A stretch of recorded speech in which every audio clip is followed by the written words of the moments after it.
வீட்டு உணவினுடைய சுவையில எதை இவங்களால டக் பண்ணி ஆப்பம் தேங்காய் பால் வீட்டுல செய்யற மாதிரி யாரும் வரா. ஆமாங்க, வீட்டில் செய்கிற ஆப்பம் எப்போவுமே ரொம்ப டேஸ்ட்டாக இருக்கும்.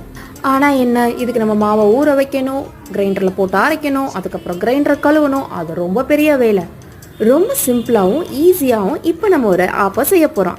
2 கப் சுகர் ஷீல்ட், 3/4 கப் துருவின தேங்காய், 3/4 கப் அன்னைக்கு நம்ம செஞ்ச சோறா இருந்தாலும் ஓகே தான். இது எல்லாத்தையும் சேர்த்து மிக்ஸி ஜாரில் அரைச்சி ராத்திரி அப்படியே விட்டுருங்க. காலையில நீங்க ஓபன் பண்ணி பாத்தீங்கன்னா மாவு ஃபெர்மெண்ட் ஆயிருக்கும். மாவு இப்ப நல்லா பொங்கியிருக்கும். இதுல நீங்க ஒரு 1/2 டீஸ்பூன் உப்பு போட்டு நல்லா மிக்ஸ் பண்ணி ஆப்பச்சட்டிலையோ இல்ல தோசைக்கல்லையோ ஊத்தி எடுத்தீங்கன்னா ரொம்ப சூப்பர் டேஸ்டியான ஆப்பம் ரெடி.